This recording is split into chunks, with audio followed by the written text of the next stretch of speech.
4 October. সকাল 6টার বাসে নামলাম দার্জিলিং মোড়। ওখান থেকে শেয়ার নিয়ে রওনা দিলাম মানেভঞ্জনের পথে। মানেভঞ্জনে পৌঁছাতে বেশ সন্ধে হয়ে যায়, আর এখানে রাত্রি খুব তাড়াতাড়ি নামে। চোখের নিমেষে মেঘগুলো চারিদিক থেকে ঢেকে দেয়। তাই দেরি না করে চটপট খুঁজে নিলাম নিজেদের হোটেলে ঢুকে আমাদের প্রথম কাজ ছিল ফ্রেশ হওয়া, কারণ সারাদিনের জার্নিতে একটু ক্লান্ত লাগছিল। তারপর বেরিয়ে পড়লাম চারদিকটা একটু ঘুরে দেখতে, আর ওয়েট করছিলাম নিজের গ্রুপমেটদের জন্য। আসলে আমার ট্রেকের সঙ্গীরা কেউই আমার সাথে পরিচিত ছিল না আগে থেকে। কারোর সাথেই আমার আগে থেকে মিট হয়নি, কারোর সাথেই তেমনভাবে কথা বলে হয়ে ওঠেনি। তাই কে কেমন হবে, কেমনভাবে আমরা যাব, সেই নিয়ে আমি একটু চিন্তিত ছিলাম বটে। তবে চারিদিকটা ঘুরে দেখলাম, বেশ ভালো লাগছে। আসলে আমার হোটেলের নিচটা আদতে ছিল ছোট্ট একটা সুন্দর ক্যাফে, খুব সুন্দর করে সাজানো। আসলে পাহাড়ি লোকদের না একটা আলাদা ব্যাপার আছে, ওদের কোনো কিছু এত সুন্দর করে রাখা আর এত সুন্দর করে সাজানো, যেটা আমাদের পক্ষে সম্ভব না। খুব ছোট ছোট জিনিস যেগুলো কাঠ দিয়ে তৈরি, বা খুব ছোট জিনিস যেগুলো হয়তো আমাদের কাছে এতটা দামি না, ওরা সেগুলোকে এত সুন্দর করে সাজিয়ে লাগে, দেখতে ভালো লাগে। তবে আমি আমার সময় কাটাতে আমার রং তুলি নিয়ে বসে পড়লাম। সবাই অবশ্য ছিল ডিনারের অপেক্ষায়, কারণ সারাদিন তেমন কিছু খাওয়াই ওঠেনি, আর সবাই খুব ক্লান্ত ছিল। তাই এই বাঙালি অপেক্ষা করছিল সেই ভাত ঘুমের। তাই খাবার আসার সাথে সাথেই সবাই নিমিষের মধ্যে নিজেদের খাওয়া শেষ করে রাতে ঘুমোতে গেল। কারণ পরের দিনের সকালটা আমাদের সবার কাছে ছিল এক স্বপ্নের সকাল। বহুদিন আগে থেকে এই স্বপ্নের জাল আমরা সবাই বুনেছি। আর আমাদের গাইড শশাঙ্ক ভাইয়া আমাদের সবাইয়ের ব্যাগ প্যাকিং হয়েছে কি না, কীভাবে যাব, কি হবে, সব কিছুই আগে থেকে একটু বলে রাখছিল।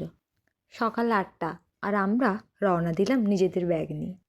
আর এভাবে শুরু হলো সান্দাকাফু ফালুট ট্রেকের প্রথম দিন। Always a special day for me. Pine, fir, আরও কত নাম না জানা সারি সারি গাছের মধ্যে দিয়ে চড়াই রাস্তা আর সিঁড়ি বেয়ে উঠতে থাকলাম। ট্রেক পোলটার দিকে তাকিয়ে ভাবলাম, ভাগ্যে এটা ছিল। এভাবে আধা ভয়, আধা এক্সাইটমেন্ট, আধা ভালো লাগা নিয়ে চলতে থাকলাম রাস্তা ধরে। ফোন হাতে নিয়ে ভিডিও করতে করতে এই রাস্তা চলা আমার পক্ষে কোনো মতেই পসিবল ছিল না। তাই এরোর কাছ থেকে একটা ছবি কালেক্ট করেছি আর কি। বেশ ভয়ের রাস্তা, কিন্তু যেখানেই পা দিচ্ছি সেখানেই স্লিপ করছে। তাই শশাঙ্ক ভাইয়া নিজের হাতে ফোনটা নিয়ে নিল, আর নিজেই বলল আমি ভিডিও করে দেবো। কিন্তু ভিডিও করা হয়ে ওঠেনি, হয়েছে কয়েকটা ফটো তোলা, যেগুলো তোমাদেরকে দেখালাম। কিছুক্ষণ পর একটু ব্রেক নিয়ে আবার চলতে শুরু করলাম। আসলে সারাদিনে বেশ অনেকটা পথ চলতে হবে, তাই মাঝে মাঝে ছোট ছোট ব্রেক নিচ্ছিলাম, কিন্তু ব্রেকগুলো সত্যিই ছোট, বড়জোর 2 মিনিট। জাস্ট একটু জল খাও আর হাঁটতে শুরু করো, কারণ এখানে রাস্তায় চলতে আমাদের অনেকটা সময় লাগছিল। তাই তাড়াতাড়ি পৌঁছে যাওয়াটাই আমাদের কাছে প্রধান উদ্দেশ্য ছিল। তাই রাস্তায় বেশি সময় নষ্ট করতে আমরা কেউই চাইনি। হ্যাঁ, এই রাস্তা দিয়ে গাড়িও যায়, গাড়ি করে অনেকে সান্দাকফু পর্যন্ত যায়, কিন্তু আমাদের উদ্দেশ্য ছিল সান্দাকফু ফালুট। তাই আমরা ট্রেকিং করেছি। আসলে ট্রেকিংয়ের একটা আলাদা মজা আছে বস। যদিও এটা আমার প্রথম ট্রেকিং ছিল, কিন্তু প্রথম দিন থেকেই আমার বেশ ভালো লাগছিল। আস্তে আস্তে সমস্ত ভয়গুলো কাটছিল, একে অপরের সাথে পরিচিতি হচ্ছিল, আর প্রকৃতির মধ্যে দিয়ে হেঁটে যেতে নিজের মনকে শান্ত লাগছিল। আর এভাবেই প্রায় 3 কিমি পথ অতিক্রম করে আমরা পৌঁছালাম আমাদের প্রথম গন্তব্যস্থল চিত্রে। একটু রেস্ট নিয়ে আবার শুরু হলো পথ চলা। মেঘেদের মাঝে নিজেকে দেখে বেশ ভালো লাগছিল, তবে ওয়েদারটা খারাপ ছিল, তা চারদিকে কুয়াশায় ঢাকা, আর কুয়াশার মধ্যে দিয়ে হাঁটতে থাকলাম আমরা। আর এভাবেই হাঁটতে হাঁটতে আমরা পৌঁছালাম একটা মনিস্ট্রিতে। এত সুন্দর নিশ্চুপ মেঘেদের মাঝে এই বৌদ্ধ মন্দিরটা বেশ ভালো লাগছিল। চারিদিকে রং বেরঙের পতাকা আর বৌদ্ধ কিসব মন্ত্রতন্ত্রতে ভরা এই দেয়াল। তবে দূর থেকে দেখে আমার বেশ ভালো লাগছিল। যদিও চারিদিকটা কুয়াশায় ঢাকা, তাই তেমন ভালো ছবি এখানে আসেনি। তবুও দু একটা ছবি নিয়ে সামনের দিকে এগিয়ে যেতে থাকলাম, কারণ আমাদের গন্তব্যস্থল তো আসলে সান্দাকফু আর ফালুট। তাই এগিয়ে যাওয়া থামেনি, ছোটো ছোটো পায়ে এগিয়ে যেতে লাগলাম।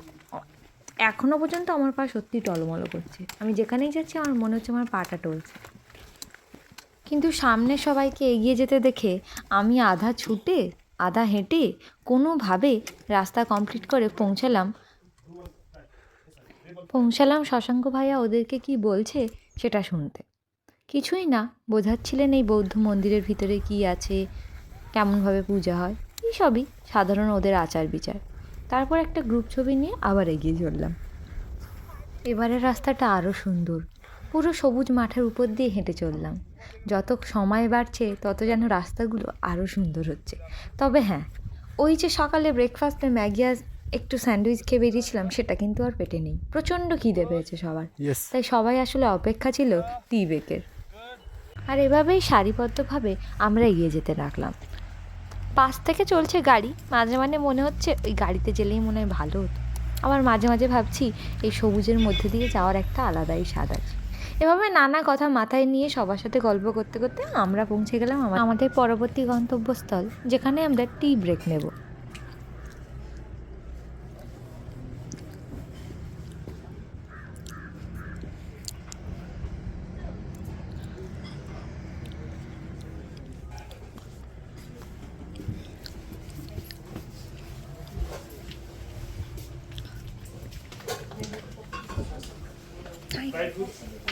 चाहिए हजुर यस एक नै तपाईँ হ্যাঁ,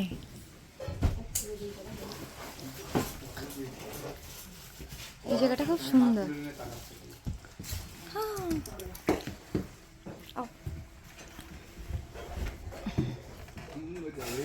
আরে ক্যামেরাটা ধরতে হচ্ছে তো, ধরো তো ক্যামেরা।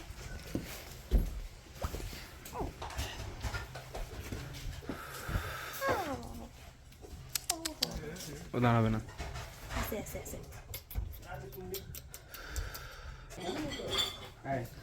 আগেই বলেছি পাহাড়ি লোকরা খুব নিখুঁত হয়। ওদের বাড়ি বা রান্নাঘর ছোট হোক কিন্তু খুব পরিপাটি হয়, সুন্দর করে গোছানো থাকে। চা অর্ডার হলো। যতক্ষণে চা তৈরি হচ্ছিল আমি ততক্ষণে চারদিকটা ঘুরে একটু ছবি তুলে নিলাম। বেশ ভালো লাগছিল, ছোট্ট হলেও খুব সুন্দর আর মিষ্টি করে সাজানো।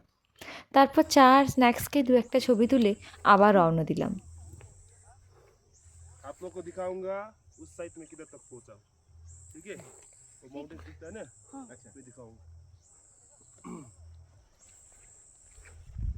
जब हम लोग कोर्स कर रहा था, देन आफ्टर कोर्स ना हम लोग को उधर लेके गया एंड आइस क्लाइंबिंग सिखाया। आइस एक्स यूज करना, ये आपका शूज लगाना, ये सूट्स लगाना सब सिखाया। रैपलिंग सब, राफ्टिंग, रिवर।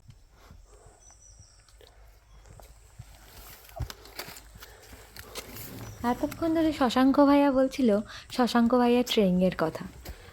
একজন গাইড হয়ে কী কী করতে হয়, কী কী শিখতে হয়, কীভাবে কী সব শিখেছে সব কিছু। তবে ধীরে ধীরে চলার পথটা যেমন সুন্দর হচ্ছিল তেমন কঠোরও বটে। চারদিকে ছোট ছোট রাস্তা, জঙ্গলের মধ্যে দিয়ে যাওয়া শুরু হলো।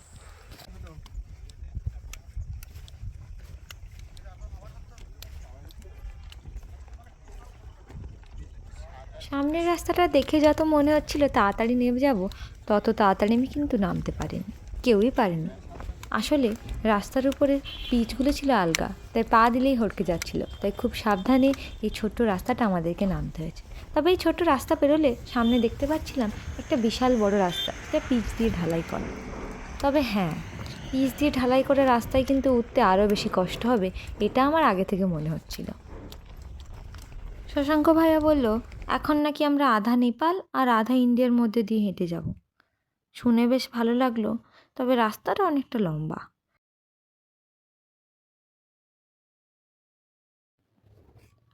মনে হচ্ছে কুয়াশাগুলো চারিদিকটা ঢেকে দেবে। সামনে তাকিয়ে দেখো, কুয়াশাগুলো মনে হচ্ছে না চলছে। যেমন মেঘগুলো ভেসে ভেসে যায়, তেমন কুয়াশাও এখানে ভেসে ভেসে যাচ্ছে। হঠাৎ করে দেখছি পাশে সবুজ, তারপরেই দেখছি সাদা। কী যে হচ্ছে কিছুই বুঝতে পারছি না। এখানের প্রকৃতি বড় অদ্ভুত। কখন যে মেঘ হয় আর কখন যে বৃষ্টি নামে আর কখন যে রোদ নামে তা ঠাওর করা এত সোজা না। প্রায় 7 কিমি পথ আমরা হেঁটে ফেলেছি। এতক্ষণে সবারই প্রচণ্ড খিদে পেয়েছে, তাই গাইড দাদাকে জিজ্ঞেস করলাম আর কতক্ষণ বাকি। গাইড দাদা বললো আর আধা ঘন্টা। তবে আধা ঘন্টাটা আধা ঘন্টা হয়নি আমাদের কাছে।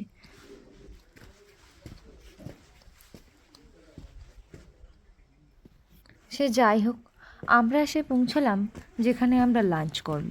জায়গাটা খুব সুন্দর আর বাড়িটাও খুব মিষ্টি, চারদিকটা ফুল দিয়ে সাজানো। তবে ভিতরে ঢুকে ছবি তোলার কথা দূরে থাক, ভিডিও করার কথা দূরে থাক, এমন হামলে পড়লো সবাই খাবারের দিকে, সবাই খাবার শেষ না হওয়া পর্যন্ত মনে হয় কেউ কারোর মুখের দিকে তাকায়নি। তাই লাঞ্চ কমপ্লিট করে আমি অবশ্য চারদিকটা একটু ঘুরে দেখলাম। আসলে আমার না এদের রান্নাঘরগুলো বেশ ভালো লাগছিল, তাই কিছু ভিডিও নিই আর নিই। এদের ছোট ছোট রান্নাঘরের ভিডিওগুলো আর কেমনভাবে সুন্দর করে সাজিয়ে রেখেছে সেগুলো ছোট ছোট ভিডিও আমি দিয়েছি। তারপর সবার সাথে একটু কথা বললাম, গল্প করলাম। তারপর বাইরে বেরিয়ে রং বেরঙের ফুলগুলোর ছবি তুলতে রাখলাম। এখানকার যে ওনার, তিনি আগে নেপালের একটা স্কুলে শিক্ষকতা করতেন। এখন তিনি হোমস্টেটা খুলেছেন। পার ডে 1000 রুপিস হলো এর ভাড়া। আর সেই হোটেলের একটা ছোট্ট ঠিকানা তোমাদের সাথে শেয়ার করলাম। তারপর আবার ব্যাকপ্যাক করে আমরা বেরিয়ে পড়লাম আমাদের নতুন রাস্তার উদ্দেশ্যে। বেশ খানিকটা পথ চলতে হবে, আর সন্ধ্যেও নেমে আসছে, আর আমাদের গন্তব্যে পৌঁছাতে এখনও প্রায় কিছুটা রাস্তা বাকি। তবে সন্ধ্যা নামার আগেই আমরা পৌঁছালাম আমাদের গন্তব্যস্থল তুমলিং। আজকের রাতে এখানেই আমরা স্টে করব।